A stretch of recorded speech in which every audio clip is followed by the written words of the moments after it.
Assalamualaikum warahmatullahi wabarakatuh. Perkenalkan, nama saya Sustiana Ridhidania, NIM 72114191156 dari Rombel Akuntansi D 2019.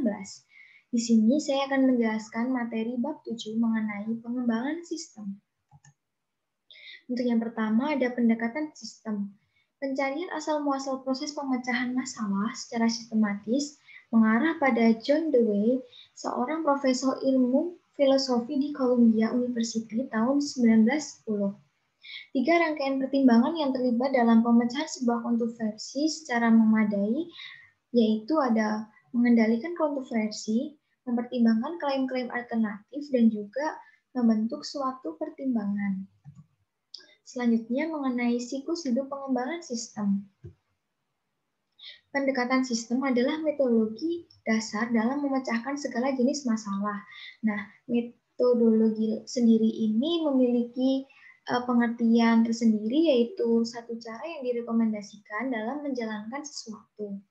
Nah, siklus hidup pengembangan sistem atau System Development Life Cycle atau SDLC adalah aplikasi dari pendekatan sistem bagi pengembangan satu sistem informasi. Untuk SDLC sederhana, nah SDLC tradisional sering disebut pendekatan air terjun atau waterfall approach. Aktivitas ini memiliki aliran satu arah menuju ke penyelesaian proyek.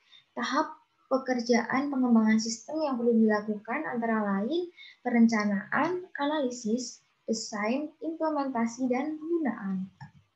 Untuk selanjutnya mengenai prototype adalah suatu versi dari sebuah sistem potensial yang memberikan ide bagi para pengembang dan calon pengguna bagaimana sistem akan berfungsi dalam bentuk yang telah diselesai. Proses prototype ini disebut prototyping. Nah, jenis-jenis dari prototype ini ada dua, prototype evolusioner atau yang sering disebut dengan evolutionary prototype. Yang kedua, prototype persyaratan atau recruitment prototype. Nah, pengembangan prototype ini ada dua. Yang pertama, prototype evolusioner, yaitu mengidentifikasi kebutuhan pengguna, membuat satu prototype, dan menentukan apakah prototype dapat diterima. Sedangkan prototype persyaratan adalah menentukan apakah sistem yang baru dapat diterima atau tidak, membuat sistem baru menjadi sistem produksi, dan juga membuat kode sistem baru. Selanjutnya ada daya tarik dan kekurangan dari prototype. Nah, untuk daya tariknya ini membaiknya komunikasi antara pengembang dan pengguna. Yang kedua, pengembang dapat melakukan pekerjaan yang lebih baik dalam menentukan kebutuhan pengguna. Dan yang terakhir ada pengguna memainkan peranan yang lebih aktif dalam pengembangan sistem.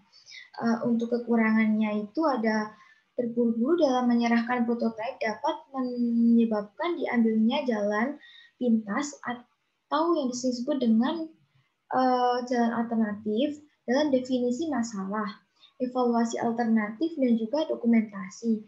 Yang kedua, penggunaan dapat terlalu gembira dengan prototipe yang diberikan yang mengarah pada ekspektasi yang tidak realistis sehubungan dengan sistem produksi nantinya. Nah, yang terakhir, prototipe evolusioner bisa jadi tidak terlalu efisien. Selanjutnya, mengenai pengembangan aplikasi cepat.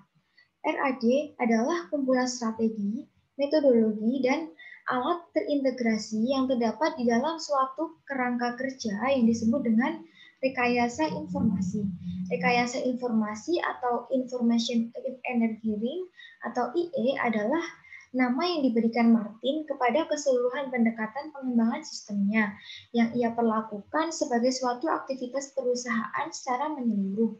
Nah, dalam hal ini ada mencakup manajemen, metodologi, dan juga orang.